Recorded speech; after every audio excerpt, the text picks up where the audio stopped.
Madame, Monsieur, bonsoir, bienvenue dans ce journal. À la une de l'actualité, lancement de la 15e édition du FEMUA ce jeudi en présence de la première dame, Dominique Ouattara. Le groupe Magic System a donné les détails de ce festival des musiques urbaines d'Anoumabo. L'événement se tient à partir du 25 avril à Abidjan et Bouaké. Plusieurs artistes internationaux vont se succéder sur la scène. Adama Bictogo actionne la diplomatie parlementaire à Islamabad. Le président de l'Assemblée nationale de Côte d'Ivoire a achevé sa visite de travail au Pakistan. Il a rencontré plusieurs autorités de ce pays islamique d'Asie du Sud. Le patron de la Chambre basse du Parlement a été reçu en audience par le président de la République pakistanaise. À suivre dans ce journal le dossier politique, le RHDP, la famille des oufouettistes poursuit sa marche. Le parti enregistre de plus en plus de cadres issus de divers groupements politiques. Ces derniers mois, plusieurs personnalités ont décidé de rejoindre le rassemblement des oufouettistes pour la démocratie et la paix. Nous parlerons justement des enjeux de ces adhésions. Et puis au Burkina Faso, le gouvernement a réagi. Ce n'est pas une réquisition, mais un achat des 200 kg d'or de la Semafo. Il reconnaît le caractère exceptionnel de l'opération, mais c'est une transaction, affirme un communiqué de la primature, dicté par un contexte exceptionnel de nécessité publique. La 15e édition du FEMUA, le Festival des musiques urbaines d'Anoumabo, va se dérouler du 25 au 30 avril à Abidjan et à Bouaké. La cérémonie de lancement a eu lieu ce jeudi après-midi au Sofitel Hôtel Ivoire en présence de la première dame de Côte d'Ivoire, Dominique Ouattara. Le FEMUA se positionne aujourd'hui comme l'un des plus grands festivals de musique urbaine d'Afrique. C'est une initiative de la Fondation Magic System créée par le groupe Zouglou du même nom. Justement, je vous propose d'écouter la première dame. Eh bien, j'ai tenu à venir ce soir pour soutenir nos amis Magic System parce qu'ils font un travail exceptionnel avec le FEMUA, tant sur le plan artistique que social. Et je suis venue leur apporter tout mon soutien. Donc voilà, je sais que cette 15e édition sera encore un succès et je leur envoie tous mes encouragements. Le vice-président de la République est arrivé à Addis Abeba. C'est ce jeudi matin qu'il a quitté Abidjan pour l'Éthiopie. Tiemoko Meliekone est dans la capitale éthiopienne pour représenter le président Alassane Ouattara aux travaux de la 36e session ordinaire de la conférence des chefs d'État et de gouvernement de l'Union africaine. La conférence va examiner le rapport sur la nutrition proposé par la Côte d'Ivoire. Un sommet également consacré à l'accélération de la mise en œuvre de la ZLECAf, la zone de libre-échange continentale africaine. Et de l'Éthiopie, allons en Asie du Sud. Le président de l'Assemblée nationale de Côte d'Ivoire a achevé sa visite de travail au Pakistan. Adama Bictogo était à la tête d'une délégation des députés. Il a rencontré les plus hautes autorités du Pakistan, du Parlement au Sénat, en passant par la Chambre de commerce. Une visite de travail qui s'achève par une audience avec le président de la République. Le reportage de Michel Digri. Adama Bictogo reçu en audience par le président du Pakistan. Une rencontre au cours de laquelle le président de l'Assemblée nationale a transmis au président pakistanais un message du président Alassane Ouattara qui a traduit au peuple pakistanais la compassion de la Côte d'Ivoire suite au décès de l'ancien président pakistanais Pervez Musharraf le 5 février dernier. Après cette audience, Adama Bictogo a eu une séance de travail avec le ministre des Affaires étrangères, puis le président du Sénat. On peut faire beaucoup de travail ensemble et je suis très content que vous êtes là. Comme ça, nous pouvons avoir des échanges entre les deux pays et on peut faire les progrès ensemble. Nous sommes là dans le cadre de la diplomatie parlementaire, non seulement pour prendre avec nous tout ce qui peut enrichir la relation Côte d'Ivoire-Pakistan et mettre à la disposition des ministres en charge des différents secteurs, à l'effet de voir dans quel cadre le Pakistan et la Côte d'Ivoire donc peuvent nouer des relations aussi bien au plan économique, au plan culturel et au plan touristique.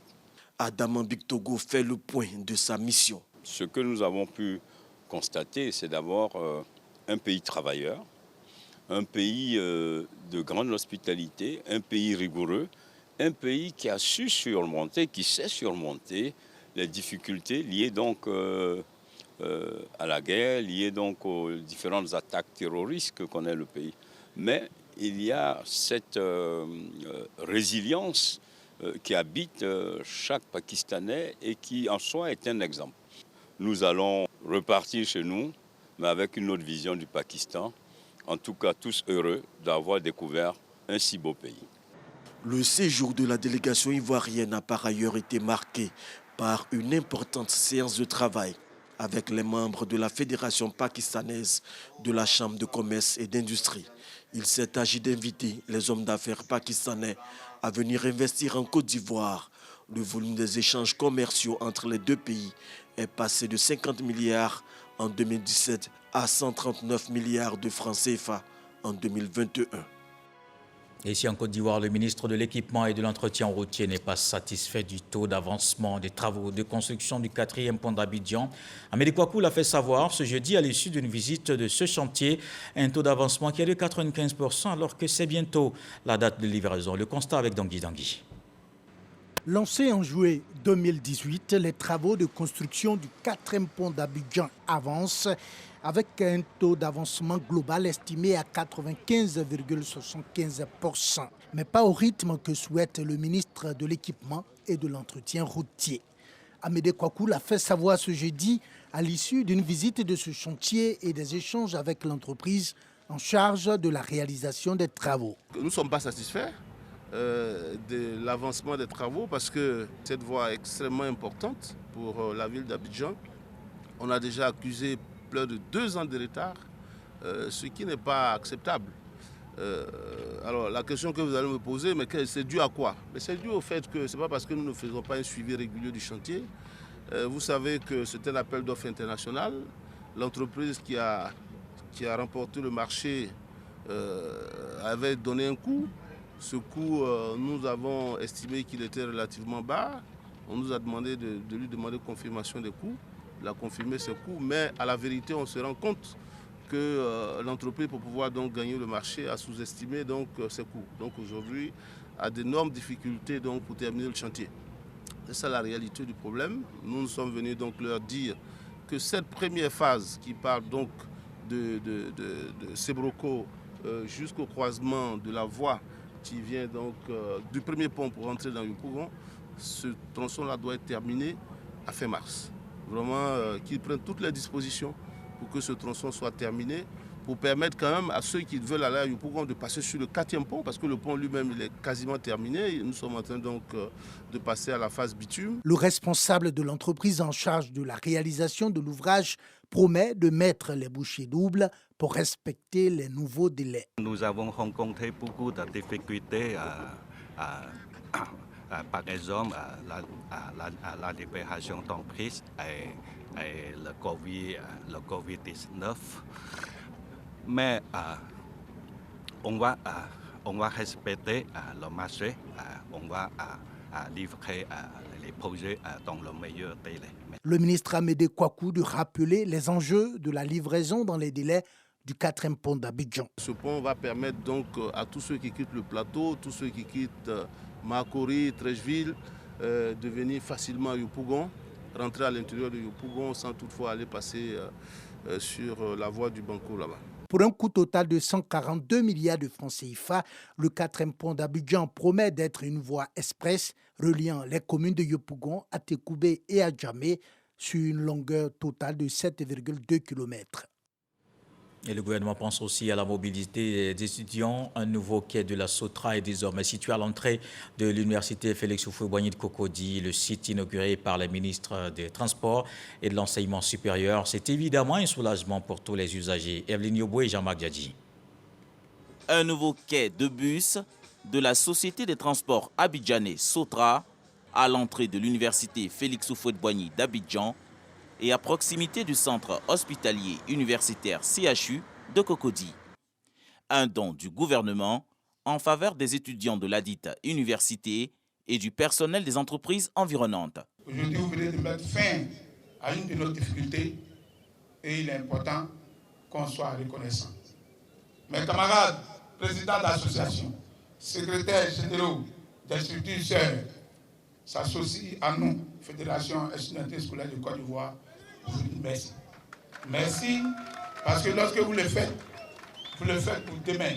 Cette infrastructure va faciliter l'accès de ces usagers cibles à leurs différents lieux de travail et d'apprentissage. Notre mission, donc, c'est de faire en sorte que la mobilité soit facilitée sur l'ensemble du territoire national, surtout au profit de ceux qui représentent l'avenir pour le pays. Nous continuons de travailler. Cette année, nous allons acquérir encore des autobus et nous allons renforcer la flotte en ce qui concerne donc la desserte de l'université Félix Houphouët-Boigny. Parce que nous sommes tous témoins de l'engorgement, surtout aux heures de pointe, et des étudiants qui attendent pendant longtemps. Notre rôle, c'est de faire en sorte qu'ils soient formés dans de bonnes conditions. Le ministre de l'Enseignement supérieur et de la Recherche scientifique, Adama Diawara, exhorte les bénéficiaires à en faire bon usage. Ce joyau, prenez-en soin, on vous le donne.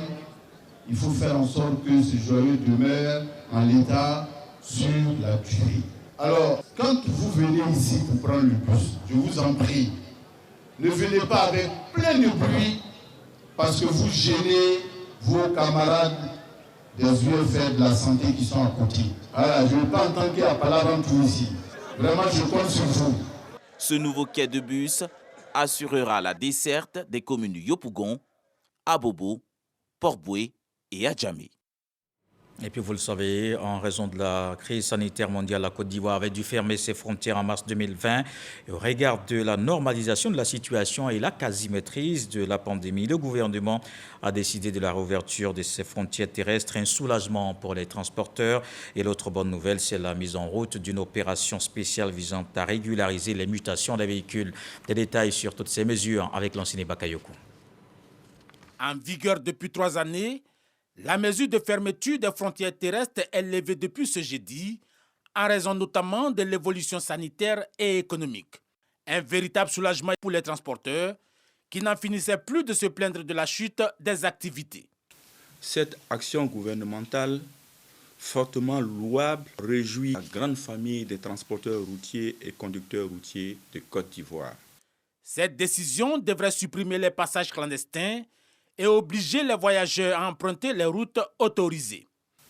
Le Haut Conseil du patronat des entreprises de transport routier de Côte d'Ivoire saisit cette occasion pour lancer un appel pressant à l'ensemble des transporteurs à prendre toutes les dispositions nécessaires pour respecter les règles de sécurité routière et particulièrement celles qui sont liées à la sécurité transfrontalière. L'autre bonne nouvelle pour les usagers, c'est la mise en route d'une opération spéciale de régularisation des mutations des véhicules.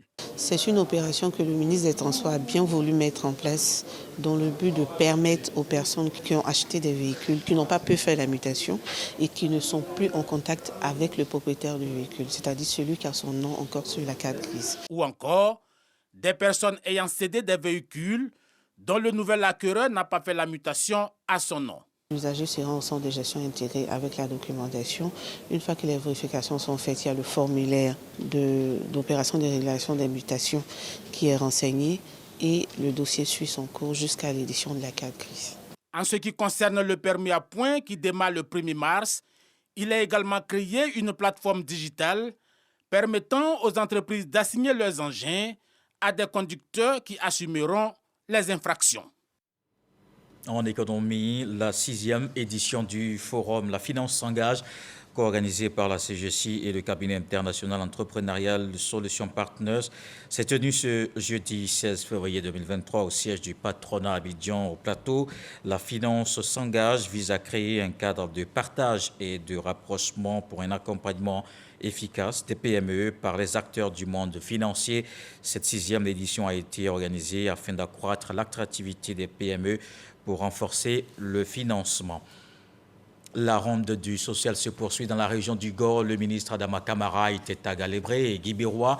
Il a présenté aux populations de Galébré et de Guibérois les avantages de la couverture maladie universelle, le régime social des travailleurs indépendants et la complémentaire, 3 produits conçus par le gouvernement afin de permettre aux travailleurs des secteurs publics, privés et indépendants de bénéficier d'une meilleure retraite et de se soigner à moindre coût. Le reportage de Serge Coléa. La région du Go, à l'écoute du message du ministre de la Protection sociale et de l'Emploi, Maître Adama Kamara, a célébré chez Miss Belmonde Dogo, les populations ont par leur forte mobilisation marqué leur adhésion à la CMU, la couverture maladie universelle, au régime social des travailleurs indépendants et à la complémentaire. À ses parents, la ministre a montré l'intérêt des 3 produits ciblés dans la mise en œuvre de la politique sociale du président de la République. La priorité du président de la République, c'est le bien-être des populations. Je sais que l'année passée, nous nous sommes beaucoup fait enrôler pour la CMU parce qu'ils étaient ici. Mais aujourd'hui, il va aller plus loin en invitant toutes les mamans, même celles qui vendent au marché, à se faire enrôler et à faire la déclaration à la CNPS. À Guibérois, le maire de la commune embouche la même trompette pour inviter les populations à une implication massive. À nos populations mobilisées, je recommande une écoute attentive et une adhésion inconditionnelle. Maître Adama Kamara est pour sa part déterminé, a-t-il indiqué, prêt à sillonner hameaux et villages pour apporter les bonnes nouvelles du gouvernement. L'État de Côte d'Ivoire avec le président Alassane Ouattara, c'est un État généreux, c'est un État responsable, c'est un État anticipateur pour faire en sorte que ceux qui ont bâti cette Côte d'Ivoire moderne, ceux qui contribuent au rayonnement de la Côte d'Ivoire par la qualité de leur travail, soient à l'aune de la retraite des gens heureux et non des gens aigris. La ronde du social, campagne de sensibilisation de proximité, est à sa 4e étape dans la région du Go. Ici, au marché de Gagnoa, la sensibilisation se fait au mètre carré. Visite de magasins, échanges, ambiance bon enfant avec les commerçants, commerçantes et transporteurs. Une campagne dans la bonne humeur pour mieux toucher la cible. La ronde du social est aussi une occasion pour soutenir les populations par des dons. À Galébré et Guibérois, 4 associations ont reçu chacune 500 000 francs CFA. Et ici à Abidjan, il s'est tenu une conférence sur la loi sur le mariage en Côte d'Ivoire. Cette cérémonie est organisée par le Centre d'information et de communication gouvernementale pour répondre aux préoccupations des populations. Et c'était face aux journalistes. Le reportage de Patricia Kwaku, Sephora Zegui. La première loi sur le mariage en Côte d'Ivoire remonte à 1964. Depuis, cette législation a fait l'objet de 3 révisions. La première en 1983, la seconde en 2013 et dernièrement en 2019. La loi exige que les mariages soient célébrés au siège des circonscriptions d'état civil et que c'est dans 3 hypothèses qu'on peut sortir de ces circonscriptions. Avec la nouvelle loi, la dot n'est plus une infraction, mais elle n'est pas non plus réglementée. Autre innovation de cette loi de 2019, un nouveau régime qui vient s'ajouter à la communauté et à la séparation de biens. Il s'agit du régime du mariage par acte notarié qui permet aux futurs époux de signer une convention devant le notaire pour régler les effets patrimoniaux. Donc le changement de régime est possible, mais il faut pouvoir l'éprouver, l'avoir éprouvé pendant 2 ans. Et si vous voulez changer de régime, il faut saisir le juge, soit les 2 époux saisissent le juge, soit l'un d'eux choisit et saisisse le juge. Mais il faudrait que ce changement se fasse dans l'intérêt de la famille. La nouvelle loi indique également que la femme dont le mariage est dissous ne peut se remarier à condition d'observer un délai de viduité de 300 jours après la dissolution du mariage. Si la cohabitation présente un danger pour l'un des époux, celui-ci peut demander au président du tribunal à être autorisé à résider séparément pour une durée déterminée. En Côte d'Ivoire, l'âge nubile pour contracter le mariage est 18 ans révolus pour l'homme et la femme. Et dans l'actualité politique ce soir, le RHDP et la famille des oufouettistes poursuit sa marche. Le parti enregistre de plus en plus de cadres issus de divers groupements politiques. Ces derniers mois, plusieurs personnalités ont décidé de rejoindre le RHDP. Ces cadres et élus locaux ont officialisé leur adhésion.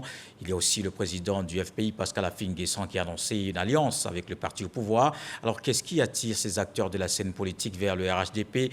La réponse dans le dossier politique avec Moussa Konaté.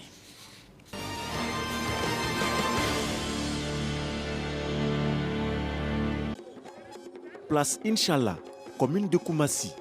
Une ambiance de fête ce samedi 11 février. Les militants du RHDP mobilisés pour célébrer les nouveaux adhérents au parti. Tous au RHDP pour la construction de la Côte d'Ivoire nouvelle avec Alassane Ouattara.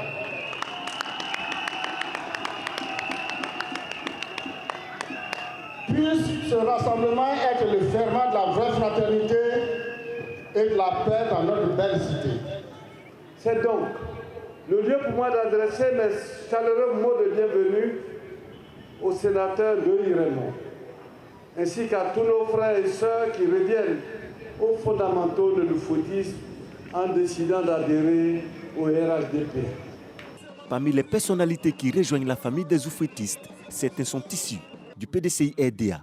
Il s'agit de Basile Gouali, ancien délégué départemental PDCI à Vavois, l'ex-maire de Koumassi, Raymond Doïapi, qui était vice-président, Pierre Narcisse Ndri, ancien directeur de cabinet du président du PDCI RDA, et Kwaku Kwame Lassina, un ancien membre du bureau politique. Le président Alassane met en œuvre une politique de développement qui est bâtie sur l'autel des valeurs de paix, de dialogue, d'humanisme, de tolérance, des valeurs qui sont prônées par l'oufouettisme. Et donc, nous pensons que à travers cette œuvre titanesque que le président Alassane Ouattara met en œuvre pour toute la Côte d'Ivoire, le président Alassane Ouattara se présente comme un digne héritier de Félix Houphouët-Boigny. Et comme nous sommes nourris à la sève des valeurs de Félix Houphouët-Boigny, nous allons au RHDP pour soutenir cette œuvre-là de toutes nos forces, pour faire en sorte que les sillons que le président Félix Houphouët-Boigny a tracés pour la Côte d'Ivoire, que ces sillons de développement-là puissent s'agrandir pour le bonheur des Ivoiriens. Face à la presse le mardi 14 février, Prendoumi Soumaïla, coordonnateur de la grande cellule de communication du PDCI RDA, se prononce sur le départ de certains cadres de son parti au RHDP. Certains ont jugé de justifier leur départ. Nous leur avons dit qu'il n'y a pas de justification en politique. Quand vous voulez partir, vous partez et vous n'avez pas à justifier cela. Il doit y avoir des départs et il doit y avoir des arrivées. Il y a plus d'arrivées que de départs, mais nous préférons garder ça comme ça. Des acteurs politiques de l'opposition qui frappent à la porte du parti au pouvoir. Une autre figure de la scène politique ivoirienne pourrait se joindre à l'élan.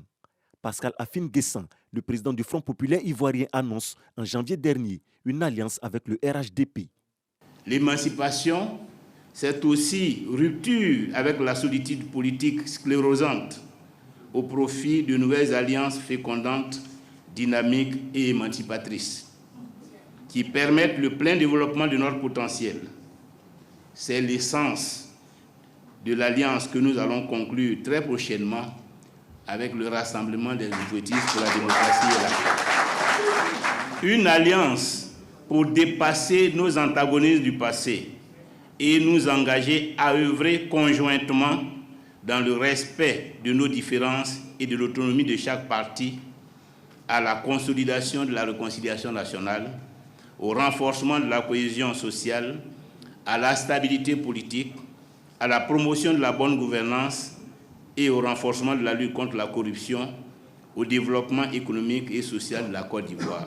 Plusieurs autres personnalités et élus locaux décident également de déposer leur valise au RHDP. On peut citer Pierre Magne, ex-patron de société, le maire de Vavois, Bonaventure Kalou, Nicole Zézé, maire de Guibérois, le maire d'Agboville, Albert Ncho Acho, cadre du PPACI. Une adhésion soutenue par les responsables du RHDP.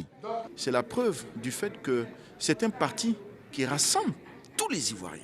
C'est ça l'objectif du président Alassane Ouattara. C'est aussi, surtout, la qualité de son travail. Ce qui fait pour le développement de notre pays, je pense, qui attire, n'est-ce pas, qui facilite, qui participe à l'adhésion de toutes ces grandes personnalités à notre parti politique, le RHDP. Aujourd'hui, personne n'est sans savoir que le président Alassane Ouattara apporte le développement en Côte d'Ivoire. Et il est tout à fait normal que ceux qui sont conscients de cela puissent regagner le bateau RHDP.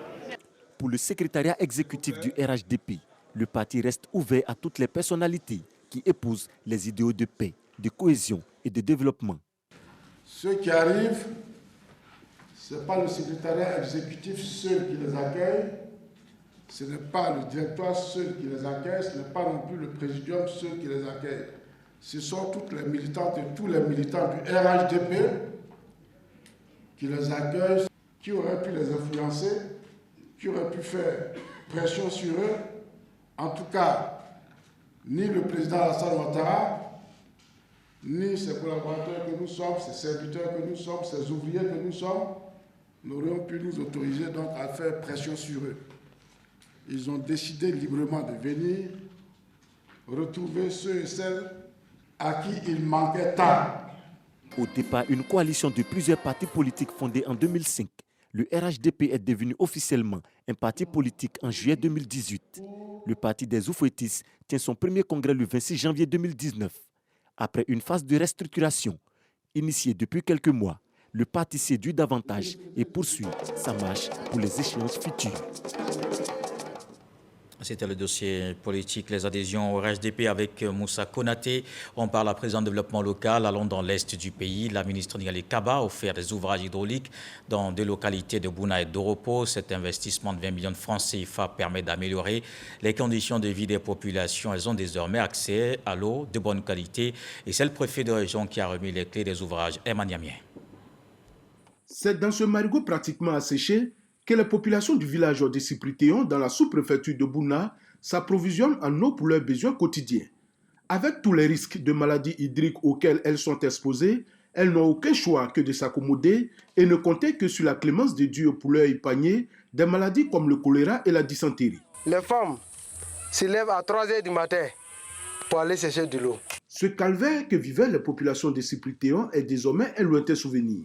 Grâce à la ministre Niali Kaba, les habitants de ce village viennent de bénéficier d'un système d'hydraulique villageoise amélioré, composé d'un forage et d'un château d'eau pour un montant de 10 millions de francs CFA.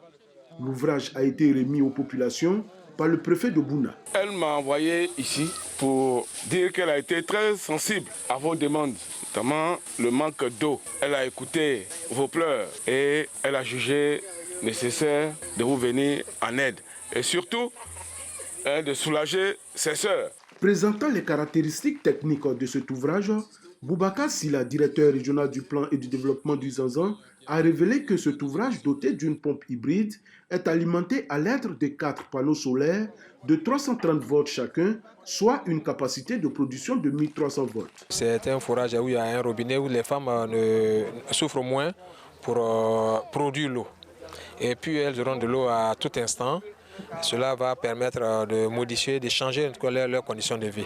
C'est le souhait de Madame le ministre. Outre les populations de Cypritéon, celles de Latrougo dans la sous-préfecture de Doropo ont également bénéficié de la générosité de la ministre Niali Kaba.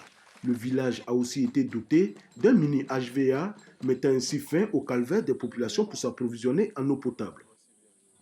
On quitte le nord-est. La population de Daoukro dans la région d'Ifou était très heureuse d'accueillir l'équipe de l'émission Bonjour. Les humoristes ont égayé. La population a rassemblé place. Henri Conan-Bédier, Konepa Gassoro, Debadongui revient sur l'ambiance à cette étape de Bonjour Tour à Daoukro. Mobilisation exceptionnelle à la place Henri Conan-Bédier de Daoukro. Il est un peu plus de 20 heures. Ne vous méprenez pas. Nous ne sommes ni à un meeting politique, ni à une croisade religieuse, encore moins à un concert live, mais bien à Bonjour Tour 2023, émission humoristique de la RTI, radio-télévision ivoirienne. Sur le podium, les humoristes avec beaucoup d'ingéniosité et d'imagination ont réussi à séduire le public. Lorsque la reine Pokou allait chercher le baoulé au Ghana, quand elle a jeté l'enfant dans l'eau, l'eau s'est fendue en deux, comme au temps de Moïse. Et quand elle a traversé, elle est arrivée en Côte d'Ivoire, elle a regardé derrière elle, elle a dit « Ah !» Donc l'eau s'est fendue en deux. Elle a dit ça en baoulé. Yo nzoué, okpakinou. Ce okpakinou là, c'est devenu pakinou. Regardez à votre droite. Regardez juste derrière vous. Est-ce que vous savez qui est Bété? Est-ce que vous savez qui est Baoulé? Est-ce que vous savez qui est Atié Abouré? C'est ça, bonjour. Le directeur général de la RTI, M. Fosseni Dambélé, me charge de vous dire merci.